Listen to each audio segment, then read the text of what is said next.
All right, I think I am back. What I will do is take what I'm doing now and I will edit it back to the first one.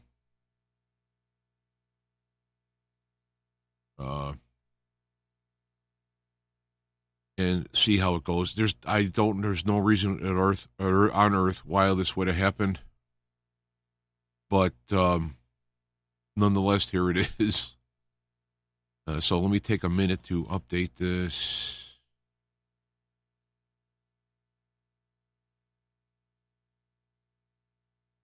All right. Gosh, I'm sorry about that. I have no idea why it happened, and for that matter, for all I know, it's going to happen again. All right. So I don't know if it's part two. Okay. All right. So I'm just going to go right back to where I was. I'll edit these two together, and once we're done, and so I'll go back to the verses. Let's see. Blah blah blah. They will.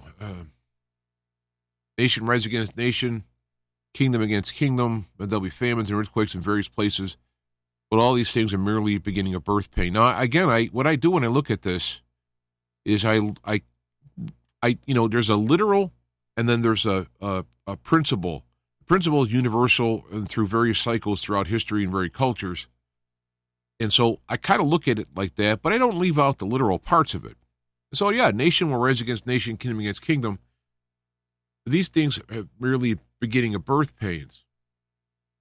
So as this stuff happens, there's two things. One, in the latter day, the last cycle of the latter day cycle, because going back to my using Jonah, Lord was going to bring judgment on Nineveh, and he sent Jonah to preach to him, and he did, and they turned from their ways, and it got better.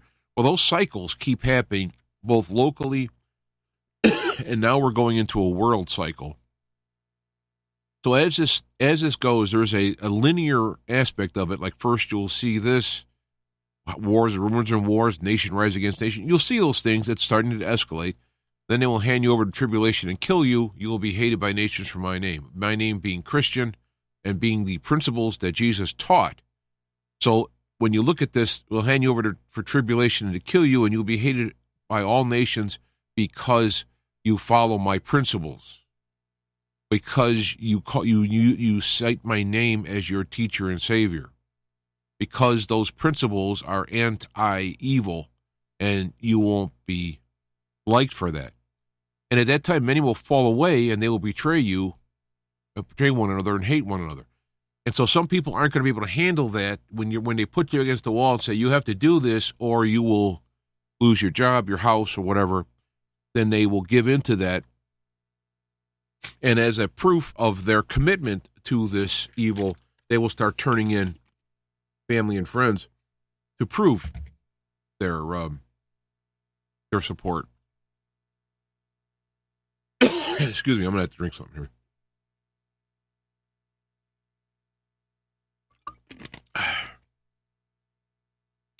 So Milton in the chat room has a good point.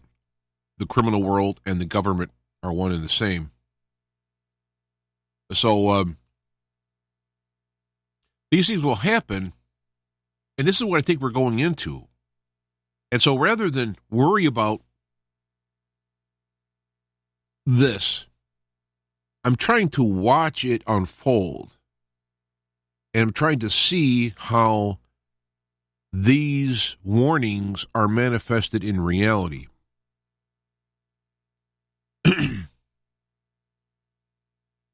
Because lawlessness is increased, most people's love will become cold. I mean, I see this all over the place where things are getting so bad that either A, you get this despondent, ennui type stuff, or B, they will do whatever it takes to survive.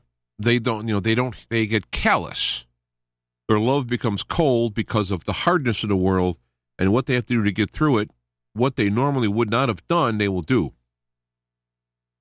But it says here, the one who endures to the end will be saved. The gospel of the kingdom reproves to the whole world for testimony to all nations, the end will come. And then it goes on. It's like another layer of the same thing. because, the end will come, all right? So you okay, done. But here's another thing. Well, it's going to be mixed into the previous list. It's like layers on top of one another through the same time frame.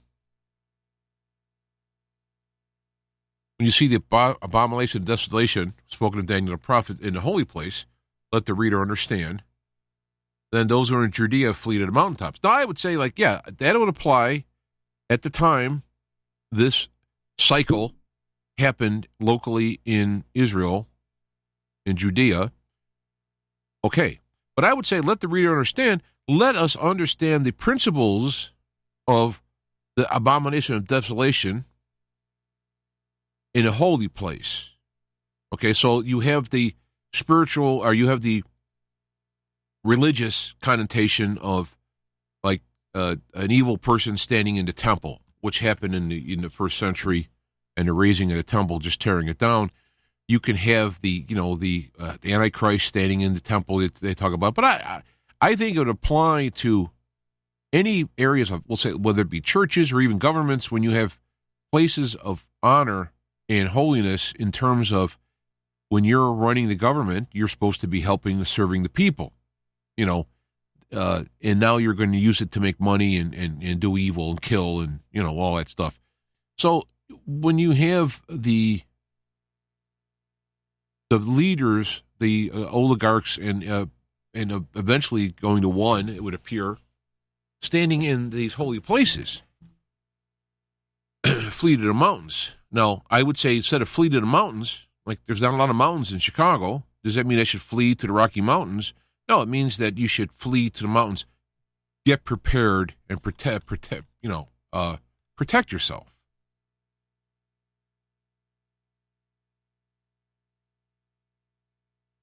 So when it says, so in other words, like when the abomination of desolation, it's a big phrase, meaning like the worst of the evil, soulless people get in control of those things which are supposed to be helping people and so forth. Get yourself prepared. I see how you can look at these things. It doesn't mean that I'm rewriting it or I'm adding into it. No, I'm distilling with the message that's there out and letting it soak into our current situation. And it's so important that when the time comes to the next level of actually leaving, who's in the housetop, don't go down and get their things at their house. Whoever's in the field, don't go back and get your cloak. To me, this is like a using the people and the places at the time. These were examples to show how important it is that when the time comes, when you get that inner guidance, when we got to go. All right, you got to go. And you can't go, well, I forgot this, that, don't look at those other things. This is the time we're coming in. So this is, so what I'm trying to do is, rather than look at the plane crashing and all this stuff, I'm trying to go, okay, so how can I be sensitive in my personal environment and where I am? Like right now, where I'm at, composed of somebody who's in Poland or somebody who's in India, they're going to have a different environment to which this would apply, and the results that they would have to do would be personalized, and that God, the Holy Spirit, will get this information to you.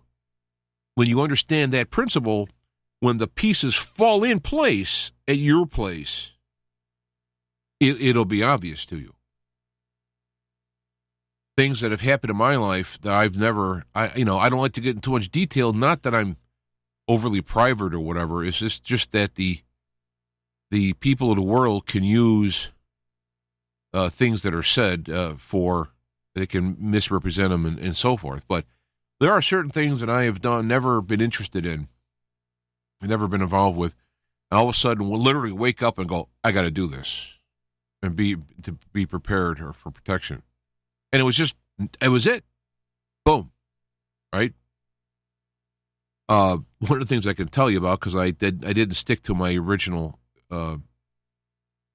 guidance, and therefore I'm paying for it by not being all the way. I woke up one day and I said, I have to buy Bitcoin. That's it. And it's back when it was about $1,800 a coin. Well, I had to squeeze that money out. I bought the coin. It went up to like 20-some thousand. Then it went back down to 4. And then rather than stick it, my original thing was buy it and stick with it until it goes to 0 or it goes to 100,000, whatever it is. This was a protection that I was going to do. That I was given information, like a nudge. But I didn't listen. I got nervous when it went down to 4. I sold, and now it's 60-some thousand. So I got good information, and I acted on it immediately because otherwise I couldn't afford it at the time to buy it. Can't afford to buy it now. So there's an example of I got out of nowhere. It just came out of nowhere, boom, and I did it, but I didn't follow through all the way. And so there's an example. It's a harmless example in that it's talking about a financial support thing. It wasn't like it wasn't my life didn't depend on it. Who knows? It might be something in the future. But this is what I'm saying. Each person's going to be given if you're attuned, if you understand the formula, and you go, okay, Lord, what in my life I'm trusting you. And a where and a when, I'm going to be open for this information, and I will act on it. But I got to know it. I got to know. It's not something that I'm working on in my head or that I'm hearing from somewhere, or the devil's whispering in my ear, head. He's not going to have, you're not going to be asked to kill one of your children so you can, support the other one. Obviously, that's ridiculous. So, I mean, you want to be able to be aware of the principles, understand the formulas, look for it to pop in your life, and then you have to act on it. Because later on, it says in here, they will bring you before magistrates, but don't think what to say in those times, because the Lord will give you, what to say at those times. So that's the kind of principles I'm working on here, is so that you don't go out and it's not like a secret society is going to be the answer. It's not going to be, there's going to be false people either claiming to be Jesus or following Jesus, and they're going to have compromising things about them. So that it's not, you have to learn those principles that God and Jesus would never, the Father, the Son, would never do these things, and so you can call them out as being a false prophet, a false Christ, and put those things together. So these are the things that I'm trying to focus on. I'm trying to see how it materializes. When you get this information, right? It's based in another time and culture, but the principles are supersede culture, and they supersede time frames.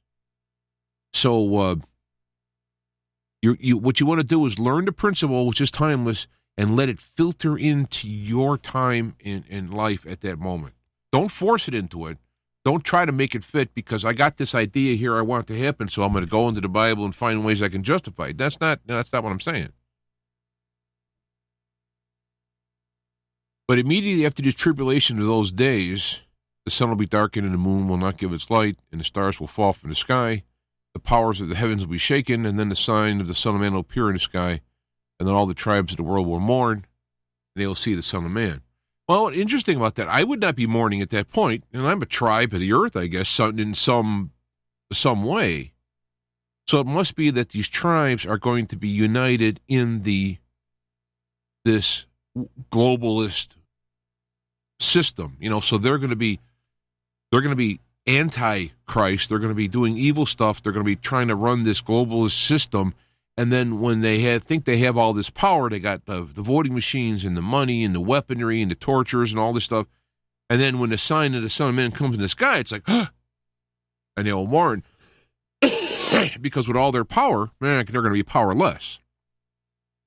So you see how you kind of work through there, and you say like, well, I'm a tribe in some way, and okay, but I'm not in the tribe of the globalists, in the evilists, in the Satanists, and so forth. So when you see those type of things, you understand, right? So you then can apply to your life. This is what I'm talking about, rather than watching what's going on. And yeah, right now there's stuff going on in New Mexico, and they're seeming to get good victories for truth and honesty in the voting and all that.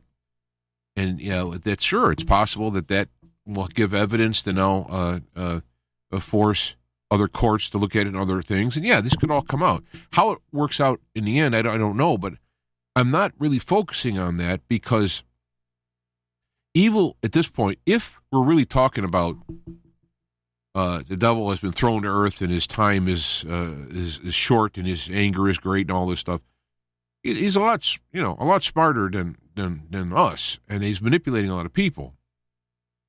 I'm having trouble now. Here, hold on. Excuse me. We're built in God and in the Spirit and in Christ and all this, so we have that part. But they have the physical body stuff, and that's what they're going to be pushing. And this is when you have the Son of Man appearing in the sky, it's going to be like, whoa, they're going to go like, I thought this stuff was garbage, to like, I thought we had the upper hand. And it gives other stuff. Again, these are all layers that it goes back and retells the time frame with another piece of the layered puzzle. About that day and hour, no one knows, meaning the Son of Man coming in the sign in the sky and all that. You don't know. Or the coming of the Son of Man will be like the days of Noah, for in those days before the flood, they were eating and drinking, marrying and giving in marriage, until the day Noah entered the ark, and they didn't understand until the flood came and took them away. So will the coming of the Son of Man be. So the globalists, the world, the evilists, the Satanists, whatever you want to call them, they're completely clueless to this stuff coming. They're going to be going along like whatever. You're going to have the people who are just doing nothing, going along with the system, and you're going to have people who are actively working in the system, and they're just going to be going on until the time comes. And then it gives you more kind of like layerism. At the time, there'll be 2 men in the field, one will be taken, one will be left. 2 women will be grinding in the mill, one will be taken, one will be left. And there's like a mystery in the actual manifestation of this. How is it going to work in the actual physical real world? And this is what I'm looking at. I'm trying to watch and kind of like I'm open my eyes. I got my peripheral vision open, and I'm looking for things to wiggle around in there to catch my attention and see how it starts to fit in. These things are becoming more real. Excuse me on this. Again, you didn't hear when I was off the air there, my main mic, my beautiful $500 mic that I bought in year 2000 doesn't work, and I don't know why. So luckily I have my good SM57, which I had bought in 1980. It still works though, and it was $100 back then. So anyway, a lot of stuff is happening, and we're seeing it kind of like materialize in our time frame, in our spiritual, physical, from that intangible concept. Yeah, I know it's true, and it's going to happen in this kind of way. Now it's starting to fit in and actually come alive in the world. So that's what I'm trying to do. Is I'm trying to keep watching, keep an open eye, but not focusing on the bad stuff going on, but trying to see how the materializing of this stuff happens. Now, there are people who say, like, it's not going to happen. You're making this stuff is all just words. It's not going to happen, and so on. Well, that'll become evident, won't it? I mean, that if I'm into reality and this is not real, it'll become evident it's not real, right? So I'm not getting out of anything. I'm not delusional in anything, because I'm saying, like, if it's not real, it'll be shown to be not real.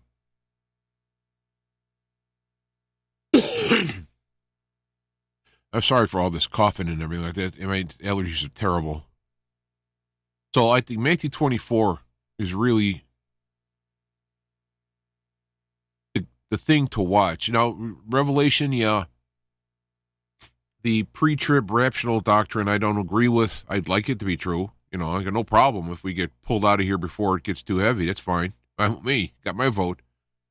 But I'm kind of using Jesus' words as the basis on here. And when I go into Revelation, Jesus speaks in Revelation. I kind of take even that. I take what's being said there and I put it and I fold it in underneath the authority in this area. I'm going to use this stuff to try and fine tune that stuff. And when you get back into Daniel's 7 days, the 70 weeks and all this other stuff, that's all fine and dandy, and we can argue about time frames and all that, but I'm focusing on what Jesus said right here. That's the kind of like, I got a hierarchy. Now, you don't, that's fine. And I'm here just sharing my points, and you can take whatever you like. And that's fine. But that's kind of what I'm looking at. I'm trying to look at that, understanding that, seeing these things, how they play out. Now, one can say that, like, well, you're just avoiding all the negative stuff that's going to happen by having this little word game and your head game trying to figure it all out. Maybe, I don't think so, but, maybe this is my delusion.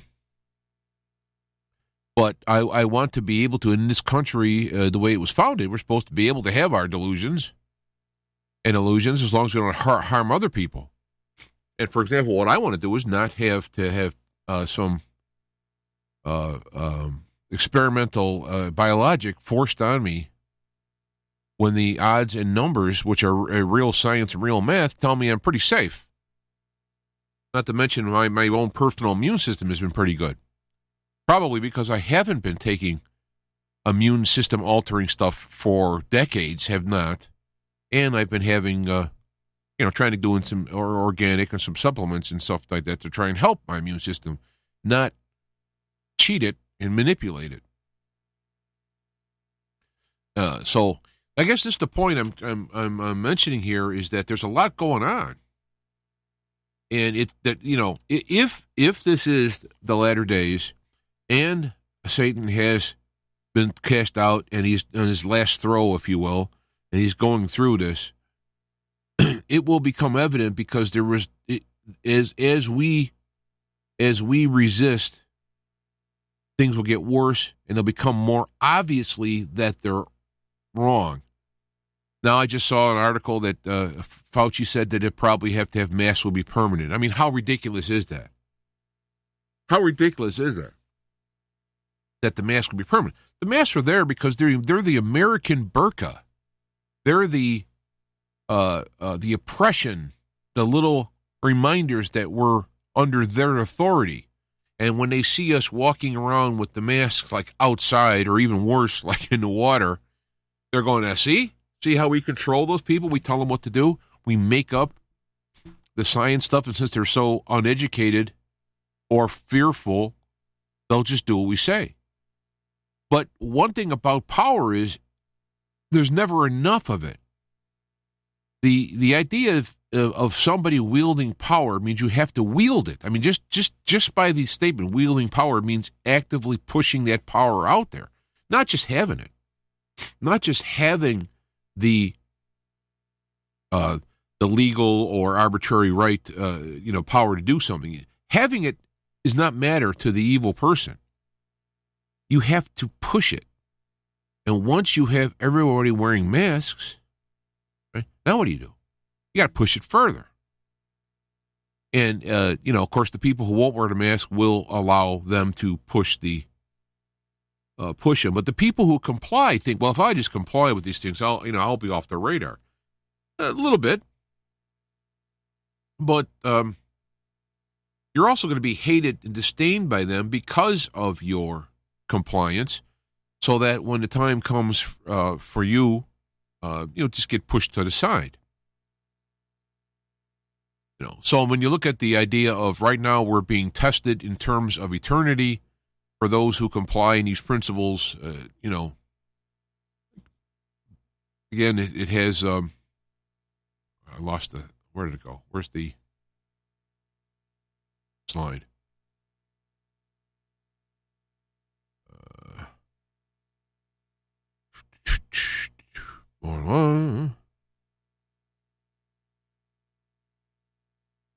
Then who was faithful and sensible slave who his master puts in charge of things of his house to give them help. Blessed is the slave who his master finds doing what he said when he comes home. This is the principle here is that if you're doing the things you're supposed to do, when the Son of Man appears in the sky, you'll be blessed for that. That's what, I'm looking to do. Now, it's not going to be necessarily easy. All right, hold on. I'm going to turn the mic off here because I'm going to have to sneeze and things. Hold on.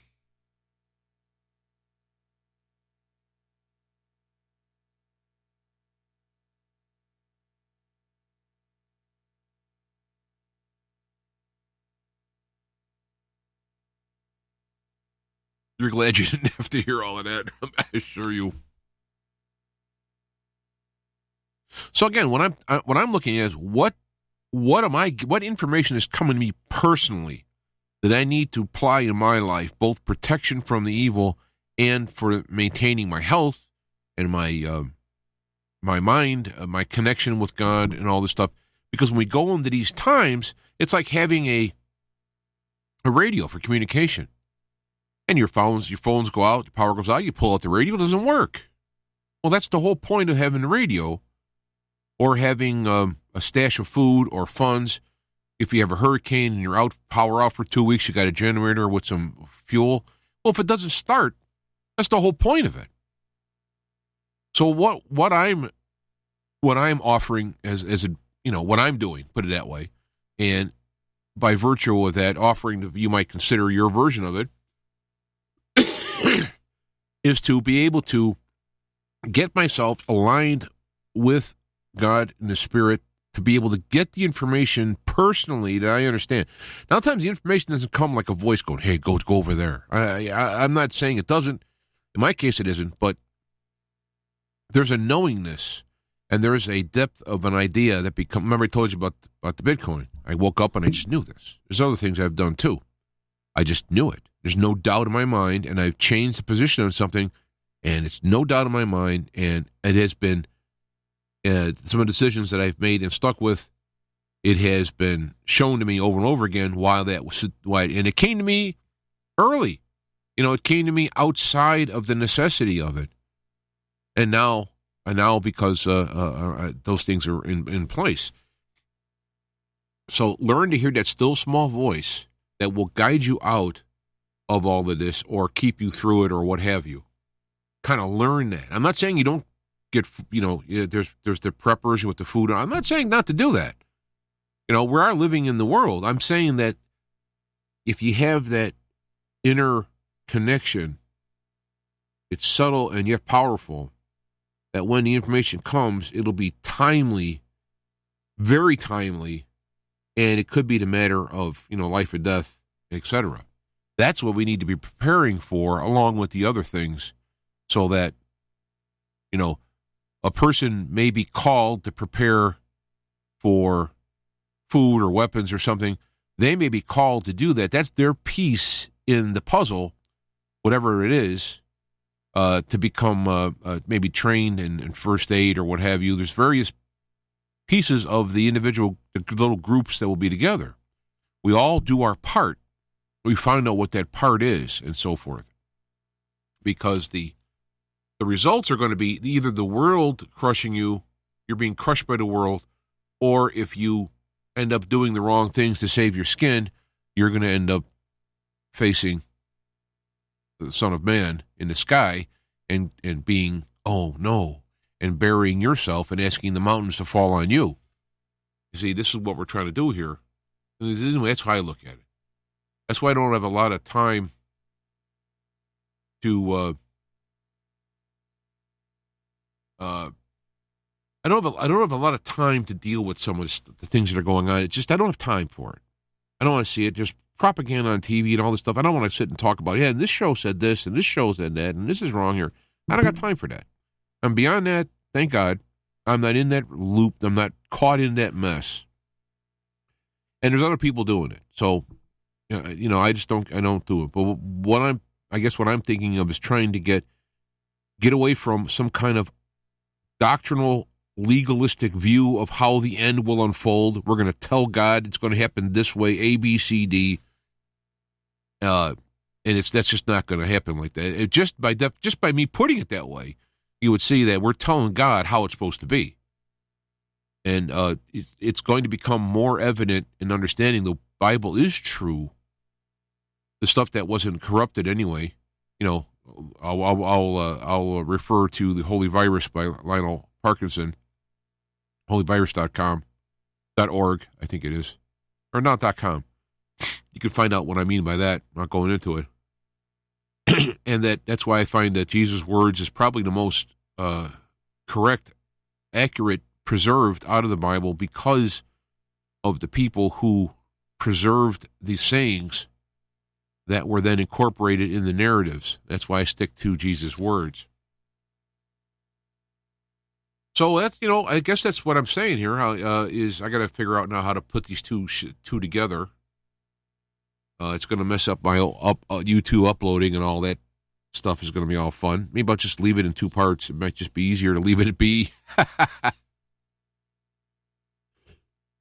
Oh, man. I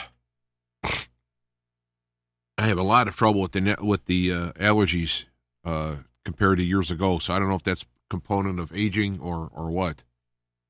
But I came off a Lenten fast, which is always a good time spiritually and physically, emotionally, mentally. And it seems like when I go back into the world after that, I'm like, it's like there's a little bubble that comes around me, and then it's like I got to go back into the world again, and I get hit by everything from allergies to knuckleheads. So a lot of pressures at work, a lot of pressures on the road. I do thank God for his protection and how things have been working. My drive set just dropped on my car, but I was able to get it fixed. It's like all these things happen, but if you're not attached to the result or attached to it not happening, but allow it to happen and then seek for God's guidance in the dealing with it, I find anyway, it becomes less of a big deal than you thought when the initial thing happens. So, because when it happens, we don't want it to happen. I don't want this to happen. I want it to be fixed this way, or I want this situation to be there. But if you allow it to happen, and then allow God to provide information, I don't know. I'll use the example of my car. It doesn't want to sound like I'm tooting my horn, no pun intended, but this is just how I work stuff. All right, I'm going to work. The universal joint broke in the car. Luckily, it didn't go on the highway. It was right before I was right going on the ramp. I was able to back up off the ramp easy because it was right there. I was able to limp home. Now I'm going to miss a day of work. I called two places locally. They said they couldn't get it fixed today. One said, I'll try. The other one goes, no, we're not going to be able to, but for tomorrow. So I got two options. Who do I go to? First guy, well, he's trying to get me to go there. Well, maybe we can get it today. I don't know. We'll try, right? So he wants my business to come in today and then turn around and go like, well, we couldn't do it. The other guy's telling me up front, no, we're not going to be able to get it done today, but we'll get it tomorrow. So I'm already going, okay, this guy's more truthful than me, more straightforward. So I'm attracted to him. Never been to him before. Been to the other guy, been okay, right? So I'm going to this guy. He calls me up and says, no, your drive shaft is damaged from this event. You need a new drive shaft. It's a two-piece drive shaft, and it's going to, to make a long story short, it's going to be about $2,000 to do it, which I don't have, right? And, I talked to him earlier saying, I never wanted to buy a four-wheel, all-wheel drive. I wanted a two-wheel drive version of this car, but it was hard to find, and so I'm thinking of, so I'm not attached to this four-wheel drive thing, So then knowing that came out of me to tell this guy, he thinks about it and goes, what we could do is we could just remove the drive shafts. You could drive with front-wheel drive on it. You don't need to have the rear-wheel drive. And I could do that for like about $120. So look at that scenario of me just following the bouncing ball. And plus what I did was I drove it to him. I drove real slow. The traffic opened up, like parted this Red Sea so I could do this because I'm driving very slow on the street to get to him. And there was no cars. So then you got, this is where you get the divine help as I look at it. So I got it there. And I said, I can go to work now. I called and took Uber and I went to work and I got almost a full day of work in. So I didn't lose any money. Well, a little bit, probably a few bucks. The work was happy because I could still do the work. The guy calls me, gives me the idea about the drive shaft because he heard me talk. I go, yeah, do it. So now I got the car fixed. I got the drive shaft off. The car runs fine without the rear drive shaft.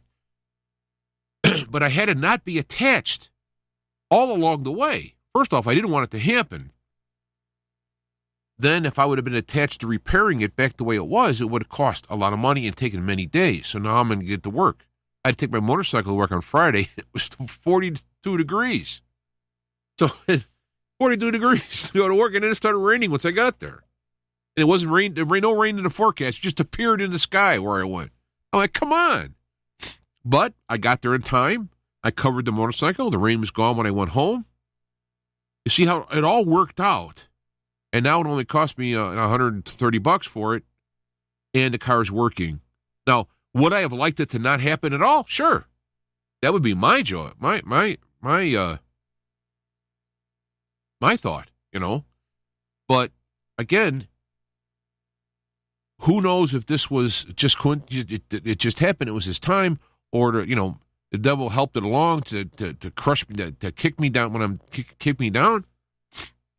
But you gotta let go with it. I was not happy about it. I wasn't sitting there going like, oh, the Lord provides, I'll be fine, smiling and all that. That's not what I mean. That was not my thing. But step by step, I had to kind of go along with it. Now, there's a kind of a simple example that you can apply into much more complicated or harmful situations. You got to go along with the flow. You got to trust in God. You say, well, why didn't God just stop it from happening? Well, okay. I think if you read the fine print of the paperwork coming into this planet, it says it's a dangerous place. Entropy breaks everything down. Your cells break down, the societies break down. I mean, it's an entropy place. So these things are going to happen. Okay, I'm going to have to hold them here again.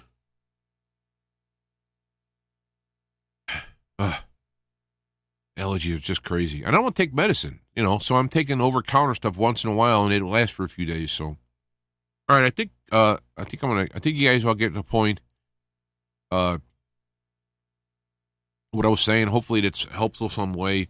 This is kind of what I'm doing. That's why I'm not actively doing shows like every week. Well, besides the fact I mentioned that I had a lot of stuff going on, but it's like I'm kind of just going with the flow and seeing how these events are actually being fulfilled in reality, and it's marveling it, and it is bad and evil stuff. And I'm just really praying and hoping that one day, every day I wake up, I get out of bed when I remember to do this, which is most days. Lord, let today be the day. I want to see the sky open and roll back like a scroll, and all that'd be fantastic. And I won't be one of the people wanting the mountains to fall on them. No, I mean, I'd love to be that. I mean, it would be all trouble that you had in your life, all through your life, no matter how bad it's been, to be alive in your skin as a human being and see that sky roll back like scrolls and appear the Son of Man that appears in the sky would be worth it all. I mean, because it happens like once in the lifetime of the world. And you'd be alive at the time to see it. That's why if you're alive and maybe you're old and infirmed, you might want to try and hang on. I mean, it's not that you're going to kill yourself. I mean, I understand that, but it's like that's kind of the stuff I'm thinking about. That's what I'm kind of looking forward to. That I actually have a chance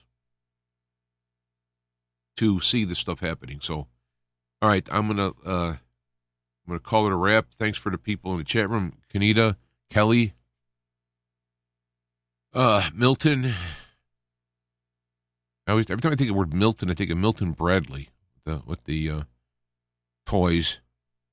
So that's a great name. I mean, it sounds like you'd be like some author or some Milton Timothy Glendenning. I mean, it's like, so, but anyway, thanks for coming by. It's great to have you guys there. And I know I got 2 different shows here split up, so I don't know. Maybe I'll just leave it be. And people can make 2 different clicks, I guess. It'll be fine. So, Canada, good podcast, James, both of them. Yeah, well. Anyway, it's on the Windows machines. That's a whole other ball of wax. But, all right, we'll talk to you later. God bless. Let tomorrow morning, let today be the day for the sign of the Son of Man. Oh, man, that'd be so cool. We'll see you later.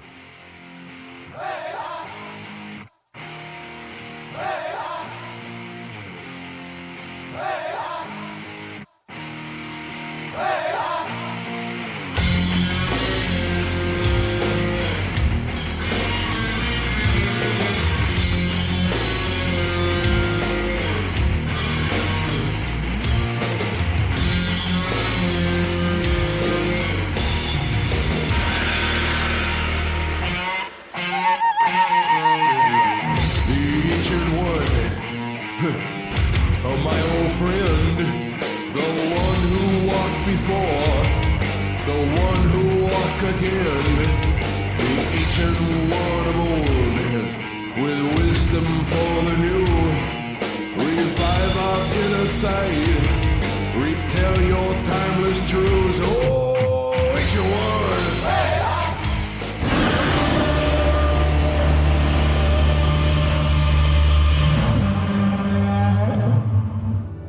Feet to Fire is a production of IPS Media Works on the OnSync Radio network of stations.